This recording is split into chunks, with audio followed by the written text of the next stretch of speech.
Steve Staley. I'm sure one of us didn't make it out of that. Happening right now. It's called the Fourth Great Ninja War. You started it. I would have liked to ended up not on fire and with my arms. If you think about the core 4 characters in the show, Naruto, Sakura, Sasuke, and Kakashi, there is a spectacular lack of parenting. You're watching convention coverage. Hi, I'm Michael Yurchak, and I play the silly side of Tobi and Obito Uchiha. My name is Dave Wittenberg, and I play Gamatatsu. Oh, and also Kakashi and Gamakichi, but that's neither here nor there. I'm Tony Oliver. I play Minato, the 4th Hokage. Yes. Thank you. Hello, I'm Steve Staley, and I play Neji Hyuga, Byakugan. How has it been being a part of something as big as Naruto has become? Was that something that was ever a guess for you, that something like this would be as big as it did? Become as big as it did? Getting a part in any show is amazing. Just amazing that you can do that. Yeah. But to be a part of a show that's lasted this long, Unbelievable. and that has this many iterations and this many fans, it's quite an honor and very unexpected, and it's great. Did you hear that? And tell me if this is true, if any of you heard it. I've said it to some of you, that the highest rated anime on Netflix last year was Naruto. Mm-hmm. Wow. Yeah. What? Yeah. I don't believe it. Kidding. I mean, that's quite something. Yeah, Yes. it's amazing. You know, what I always say about this question, too, is that when we started doing this show, which for me was 2007, but lots of people started in 2004, 2003, 2002, yeah. So that's a long time ago. First of all, the internet barely existed, right? Yeah. And anime as sort of a pop cultural, punch had not quite landed yet in the United States, and there wasn't really an easy platform to watch the show from. Right. And then you combine that with the fact that this is not like a high glamour job at all.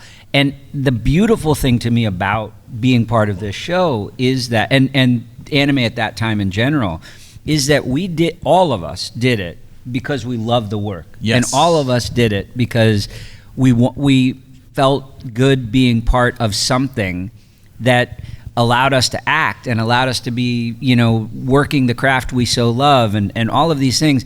And it was the purest of reasons. And then as the years have gone by and it has caught fire with popularity, with anime in general has gotten so popular, and the show has gotten more and more popular, and then was re-released during, so it became even more popular. Mm-hmm. All of that was all unexpected, at least for me, and getting to be here in front of a group of people and signing autographs and shaking hands and kissing babies and the whole thing is like never dreamed that it would be part of it. And it is such an honor and such a fun, unexpected gift. And thank you all, because that's the way it feels. Yes.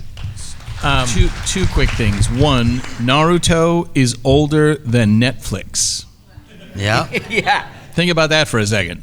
Two, I think I speak for all of us when I say that what we are unbelievably blessed to be able to do what we get to do for a living. And if our work has in any way touched any of your lives, made you happy, made you sad, made you cry, made you feel, then we've done our jobs. Because we do this not because it's like, oh, hey, cool, I get to be a borderline unkillable ninja, which I am. Thank you very much. Well, there are perks. Yeah, there are perks. But we do it because we know that when we finish doing what we're doing, if we've done it right, like the fight between the two of us is one of the greatest things I have ever seen in anything. Yeah. But if we do our jobs correctly, it goes out into the world and it makes people feel stuff. And that's a gift, a blessing, and a beautiful privilege. So thank you all for all of that. So. Right on. If I may, kind of picking up on top of what Michael was mentioning, I know, Tony, you've been in this business forever and a day, and I have to say, I mean, I'm 49 years old. I grew up watching Robotech. Yeah. I mean, Me too. so Yeah, I keep getting reminded of that. So knowing that Robotech was Macross, was Attack of the Bioroids, was Geoclimber Mos Piata, we're talking anime from the 70s and 80s, to be a part of what Harmony Gold did to it, to what anime is now. I mean, what was that evolution like for you to be a part of? At the time, it was my first gig. I mean, I was most of the time I spent terrified I was going to get fired because I was just trying to learn how to act as a professional. It was interesting because nobody knew what it was. People were still calling it Japanimation. I thought that was interesting. Right. And nobody really knew what it was. There was maybe 10, 15 people that were expert in this in town, in Los Angeles, and that was it for the whole industry. Yep. And most of them, what they were doing were called airplane dubs, where you take a movie and just dub it for an airplane, and it was usually awful stuff. So it was interesting to watch it.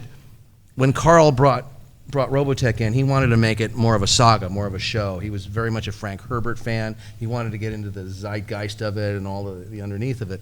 So that was the first time, I think that's why it was so popular, because it was the first time that a cartoon kind of took that edge in the United States, and it just built on that.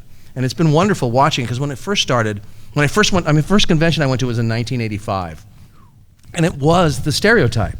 The white young males who were not very social, and it was the stereotype. And now I've watched it become a universal art form, where everybody's invited and everything. And the biggest thing that I've seen, the difference between this and other fandoms, is this fandom grew up together with each other, with helping each other, not in opposition to each other, not how many toys can I get, but how can we as a group enjoy this.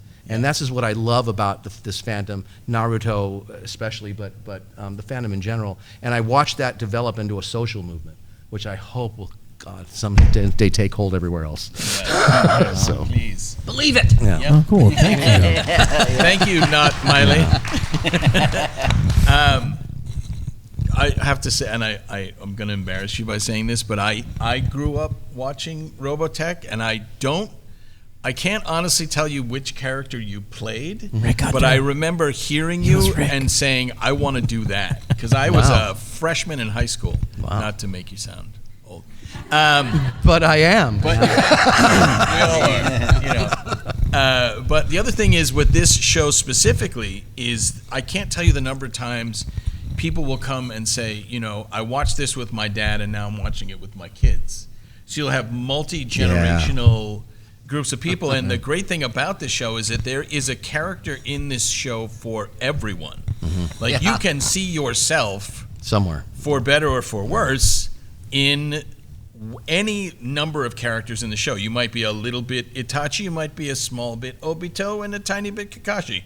You could be 100% Minato, which I recommend, because I wish I was 100% Minato. 100% Minato.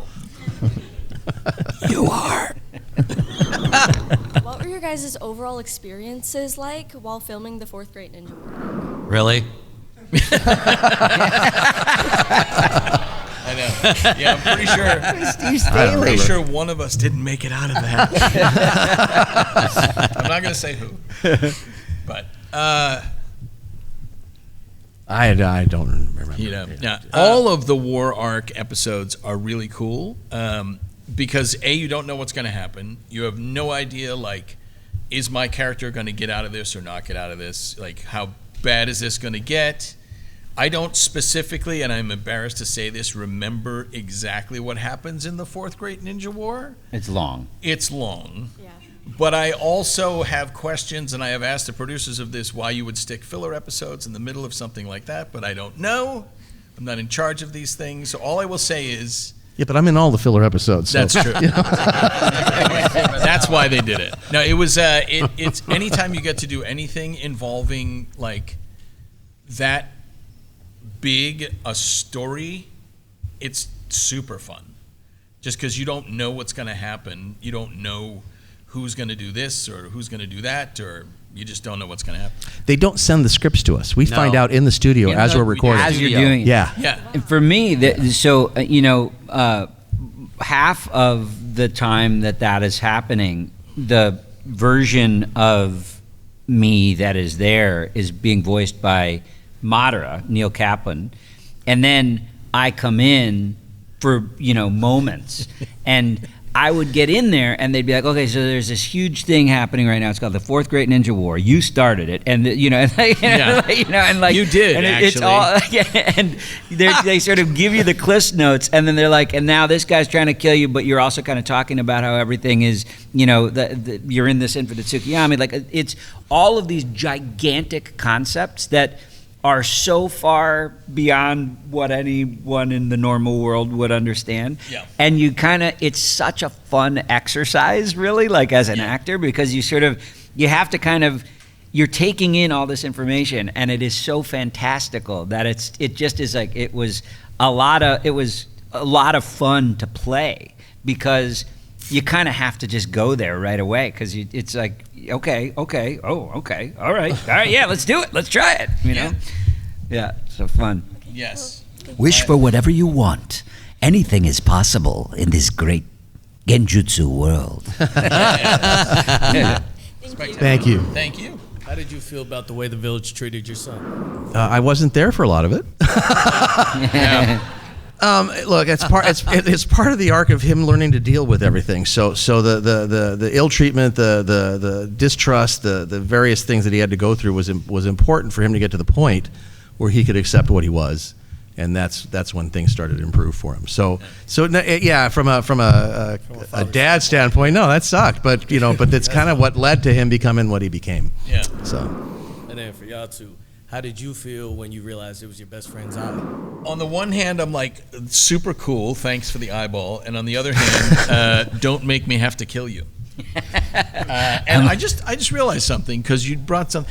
If you think about the core 4 characters in the show, Naruto, Sakura, Sasuke, and Kakashi, there is a spectacular lack of parenting.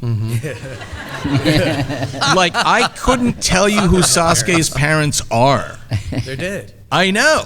That's what I'm saying. Like, with the exception of, like, so basically Kakashi becomes the father figure for those 3, but like, there's a spectacular lack of parenting in this show.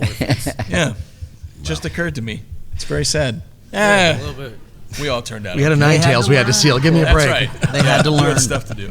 I like the fact that I'm about to die, but I'll give you my eye and see the future Yeah. with you. That whole thing is like,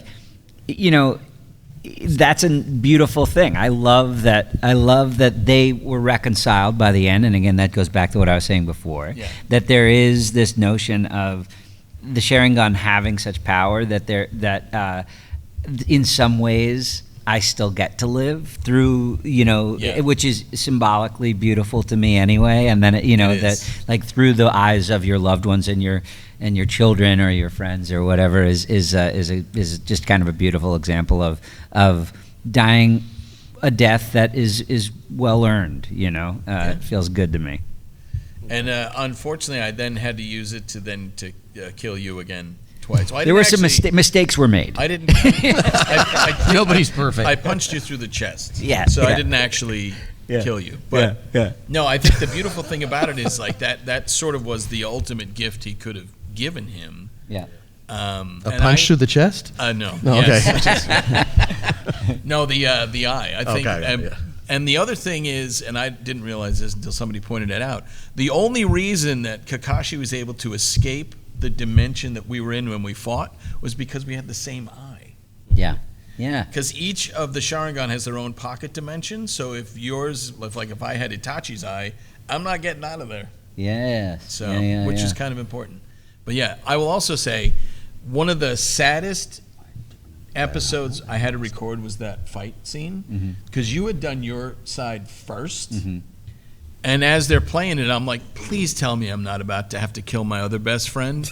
And they're like, yeah, you are going to kind of have to do that. And I was like, all right, fine. And then you did that, your opening line, and I was like, I'm going to need a minute. I can't do this. I'm going to need a minute. But no, it turned out to be, if I may say so, one of the best fights in the entire series. I love it. Yeah, I agree. Little bit. Thank you. Little fun trivia. I can't remember if we've even talked about this. Do you know? Everybody know who Michael B. Jordan is? This guy, the famous movie star. So he is actor and also directed Creed 3. And Creed 3 in it he's a big anime fan and specifically a big Naruto fan. Yep. And the final fight sequence in Creed 3 is almost frame for frame the Kakashi Obito fight. Really? And that holds up. That holds up. Wow. It's this amazing thing. Cool. Somebody told me this at a con, I don't know, 6 months, a year ago. And it was on the plane on my way back home. Creed 3 was on it, and I watched it, and it's like amazing, including flashing back to their youth and the whole thing. It's like all of it, and sort of flying around and doing this stuff. It's like it's awesome. So so there you go. It's not incidental either. Just from what I know, that he also is a huge fan of the show Hajime no Ippo, which as a boxing show. It factors heavily into Creed 3 as well in similar ways. There's a lot of overlap. He really went big in Creed 3 with his homage to anime. Naruto and Hajime no Ippo. Yeah. Good. Yeah. I'm gonna have to watch it now. Yeah. Awesome. Thank you guys. Thank you. What was your favorite funny moment? For me, they kept. There's a couple of jutsu moves that I had to say. One ended with dance howl level 3, but there was like 12 words, and I had like 3/4 of a second to say it. Yeah. And it was like, I couldn't get it. It took like 10 or 15 takes till I got it. So that was fun because we just ended up on the floor laughing because I couldn't get it. I mean, I eventually did, but it took a while. They actually had to slow things down a little bit, let me write, and then speed it back up again. Neji doesn't have too many funny moments, but I do think of the series Rock Lee and his Ninja Pals. Yes.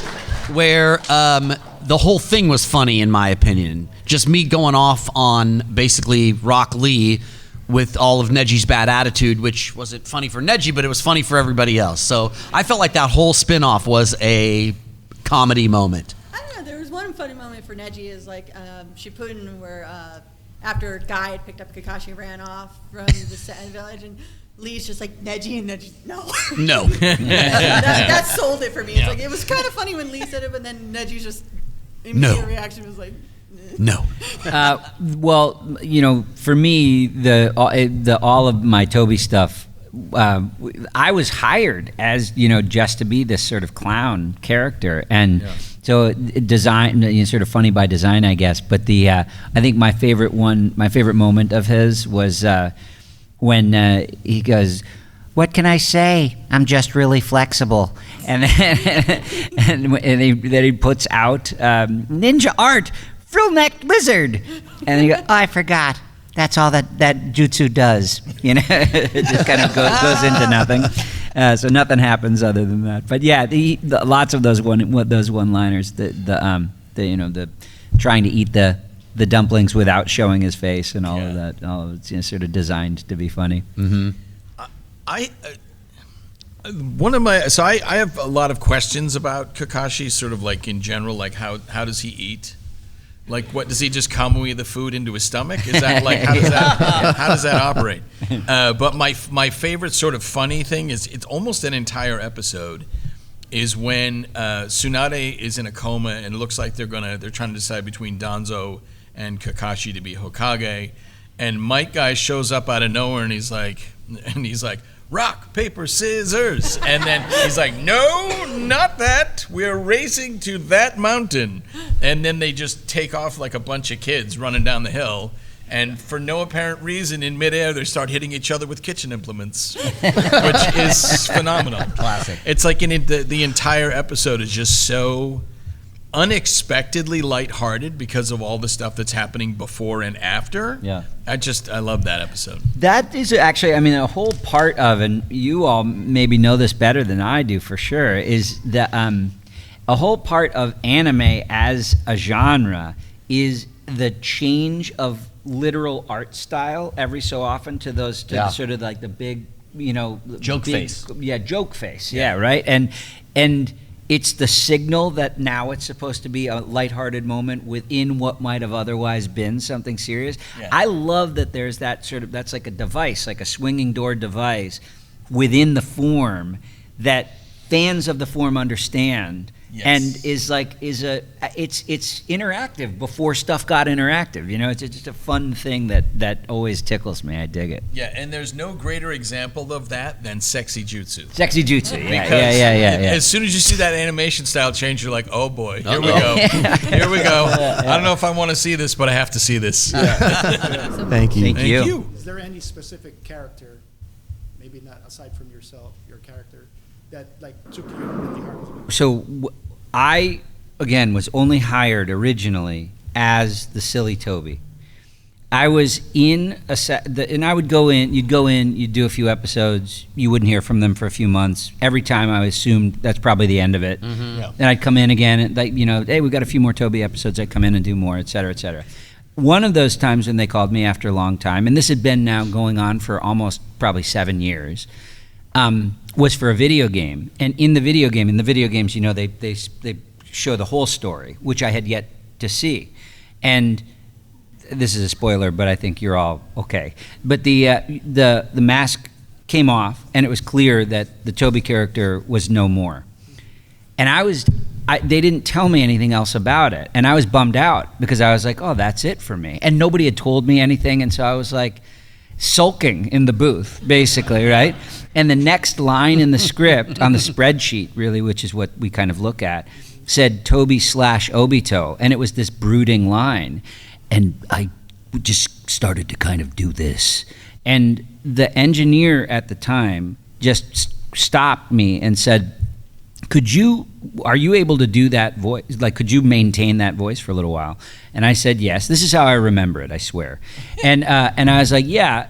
And he said, do a couple of lines. So I did a few, and I went and took a break, and then I came back. And then they told me that then and there, you're going to be Obito for the rest of the series.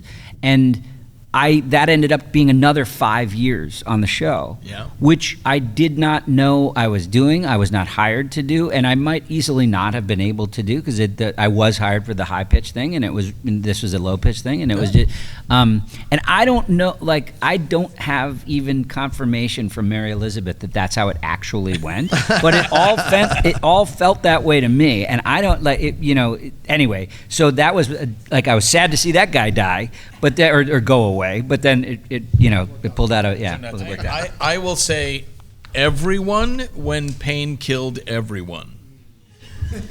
Also, probably would have been a good idea to let people know that those people, 99% of them were coming back.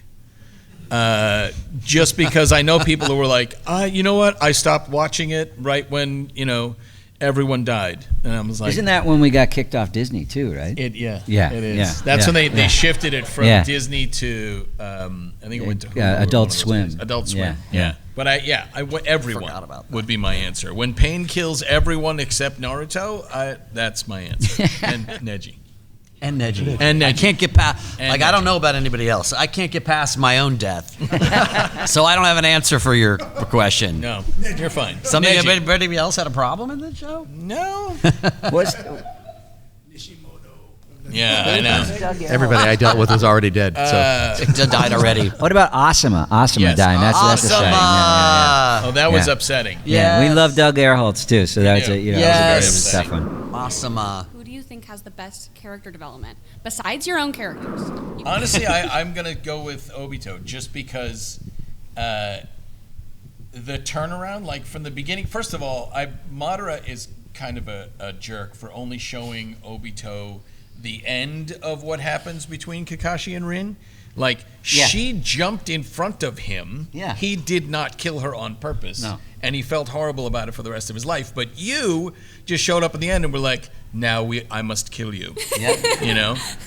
Now you have killed the woman I love, now I must kill you. Okay. But then the story arc as it goes on, by the end of it, I'm not ruining anything, but the perfect Susanoo moment at the end, at least they get closure. Yeah. They get to talk to each other. That's my favorite part of playing that character is that even with, I said this to you all earlier, that with all the pain in his heart, or lack thereof, there was still enough good to be able to see the error in his ways, realize he'd made a terrible mistake, and redeem himself. Yes. And he died. The act of redemption and finding that redemption and having just enough goodness left in him to realize, oh man, I screwed up here. Yeah. And then not letting his pride, and we see this all too often today. Your pride gets in the way and you can't step down. You sort of just double down instead and just keep going the wrong way. I love that. But if I was, my own pick for another character, yes, I love Rock Lee. Brian Donovan's a great friend of mine, and then also that character is just like nothing but great. And my favorite part is when he is punching the tree and is crying, like bawling. He's like, I'll never get it, and all of that, because I just imagine poor Brian Donovan doing that for take after take after take, which amuses me. Yes. It's so true. Tony? I'm going to go with Obito as well, just because of the turnaround. But also, I got to talk about Naruto. Naruto, has to come to terms with everything that's happened, and the Nine Tails, and the feelings of abandonment, and all of that stuff, and still come out at the end as the hero and an intact person. Yeah. So I think it's between those two, really. That's what I would say too. Naruto. Wow, really? None of you want to say Gaara at all? Gaara. Not one bit? Here's the thing. Okay, Gaara. All right. Okay. Somebody has to take Gaara. Anyone? I don't. Fine. I'll switch my Naruto to a Gaara. All right. There you go. Perfect. Yeah. Excellent. Yeah. Thank you guys. I'm so in much. filler episodes. I don't know. So. David Lodge. Is that David Lodge? Don't know. Don't know. No, Liam O'Brien. Oh, Liam was Gaara. Okay. Is Gaara. I'm pretty sure. Am I right about that? Okay, thank you. Thanks.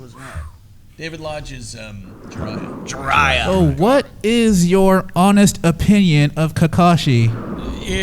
Okay, so first of all, he is a borderline unkillable ninja, which is sort of just given.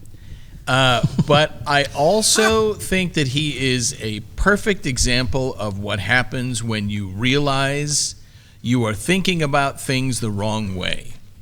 He starts out as a child after his father's died. This guy, for some reason, decided it'd be a really good idea to turn him into a killing machine, which he did when he was like 13, 14 years old. And at some point between like 13 and 17, he realizes, all right, hold on a second. I remember Obito saying to me, those who would abandon the mission are scum, that's true, but those who would abandon even one of their friends are worse than scum. So maybe I'm not thinking about this the right way. And then he becomes friends with Might Guy, who is basically sunshine in a person, and he goes from being this ridiculously efficient killing machine to being the ultimate force for good. So I think it's a great lesson in being able to sort of step back and examine like your own personal life choices. Like, am I doing what's best for me, and am I doing what's best for the world? And if not, is there something I can do to change that?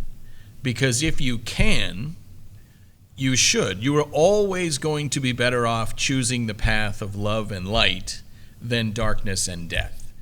That's just 100% guaranteed.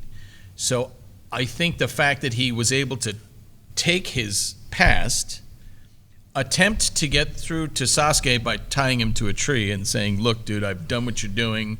Don't do it, you idiot. And of course he did not listen. But then he becomes like the teacher we all wish we had, the big brother we all wish we had, the best friend we all wish we had. And under no circumstances do you want to have to fight him. So I think he's a good vehicle for all of us to sort of look at ourselves and say, all right, are we doing everything that we can do to make the world a better place? And are we doing it in keeping with our own values and our own internal moral compass? And also, everyone needs a best friend like Mike Guy. I'll just say that. Thank you very much. Thank you. Thank you. Thank you. You had the ability to rewrite something out of your experience from the impact of your voicing your character into the original storyline. What would it be? I would have liked to end it up not on fire and with my arms. So that's pretty much Yeah, I would like for Yeah, I have a lot to say about that. Because everybody says to me, the sticks. Yeah. Couldn't you have gotten out of that somehow? So I would rewrite that. Yeah. And maybe let Naruto get killed. Or maybe not. Just kidding. I mean, sure. I'll rewrite that last moment where I turned to dust, and instead, maybe because of my great sacrifice, I hold on to my flesh and become the next Hokage. Which would Speaking of, so mine is actually part of that same thing. So you and I together, through the perfect Susanoo, have saved, for all intents and purposes, the universe. Yeah, the universe. The most powerful ninja to have ever lived are sitting around in a circle, and not one of them thought, you know what we could do here is we could let Obito continue to live, and we could give Kakashi one of his Sharingan back. Yeah. None of them thought that would be a good idea.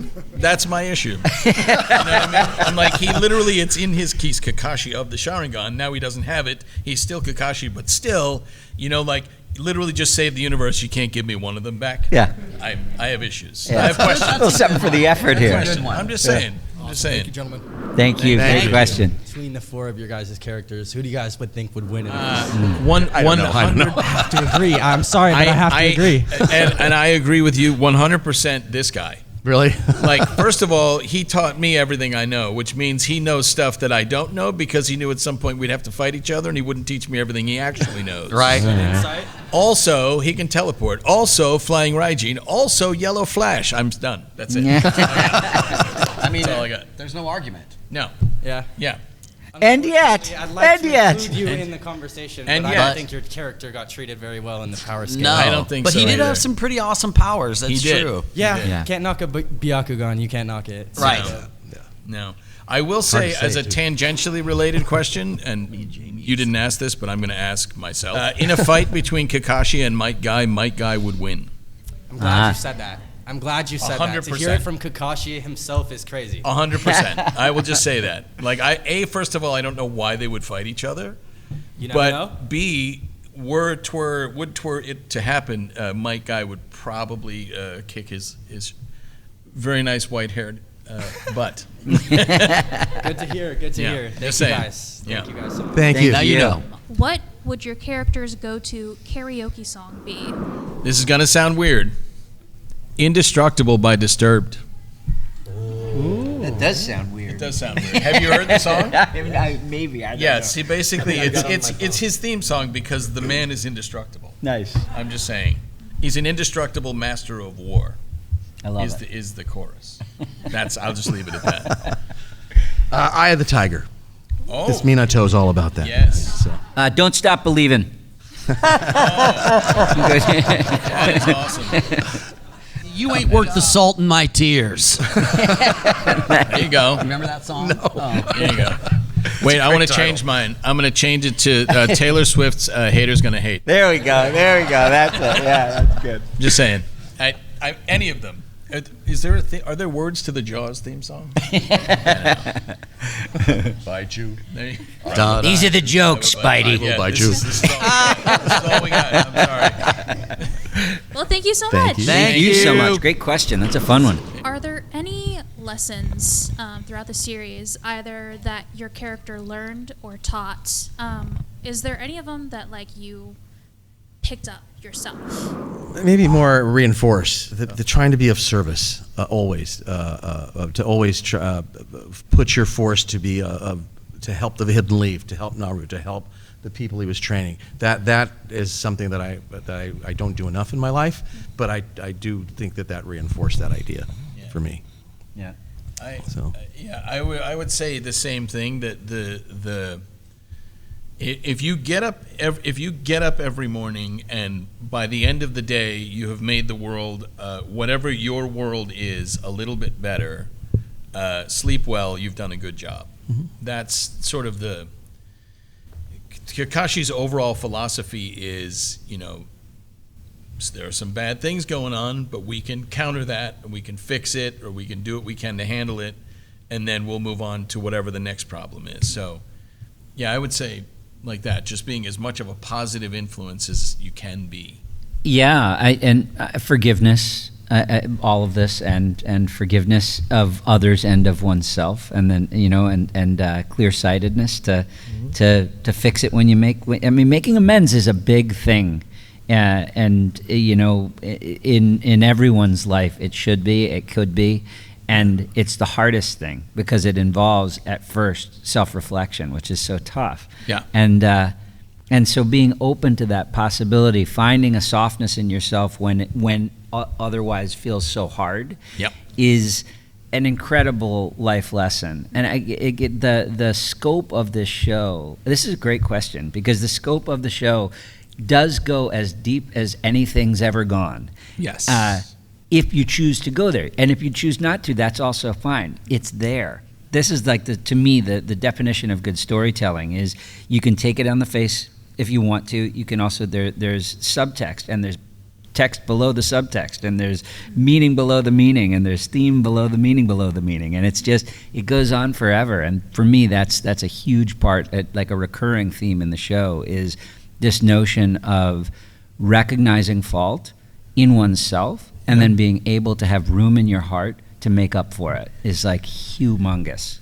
Yeah, I think if you're going to evaluate the characters in the show, with the exception of two, every villain in the show is actually a broken hero. Yeah. With the exception of Madara and Danzo. I'm just going to leave it at that. Yeah, they're bad but guys. Each one of them has, like, you're doing what you're doing for what you believe to be the most righteous cause in the world. You have to destroy the world because the thing that you love the most was too much taken pain. from you. Yeah, too much pain. But so every villain, with those two exceptions, is basically a broken hero. Yeah, good question. You need to direct the next time we do this. I think I can. I don't think I'm capable of that. I have a 17-second attention span. Well, thank you so much for your answers. Thank you. Thank you. For your respective characters, what do you think is their proudest moment? Right after the whole rigmarole with Pain, when Naruto collapses and Kakashi catches him and says, "Man, he's gotten heavier." That is my proudest moment of the whole show. Just because that's the moment where he's like, all right, what he's saying without saying it is that I am unbelievably proud of you. You saved not only the entire village, you saved all of us. You literally brought us back from the dead, and you did it by talking to somebody as opposed to beating the living crapola out of them, which is a beautiful thing. That's mine. Naruto, you better become the Hokage. I would say then from me as well, if you were asking Neji, I would assume his most proud moment would be saving Naruto's life. Yeah. Even at the expense of his own. Yeah, there's the last time that Naruto and Minato are together, he tells him he's proud of him. And that was a hard moment even just to get through as an actor. It was just so emotional. So that's really my favorite, I think. As a conspiracy theorist, let's just notice that 3 of us died while Naruto was in the room. Yes. Just saying. Just saying. That's true. And 2 out of 3 of us sacrificed ourselves to save him. Yeah. Just say, well, no, 3. You did. I did. I did kind of. It was more to save Choji. Do I regret it? Maybe. But that's a good point. That's a good point. Yeah. Where was he that whole time? Yeah. We don't know. Thank you. It's a good point. Excellent. Well, thank you very much. I'm afraid we are kind of at the end of our time, but thank you very much to the 4 of you.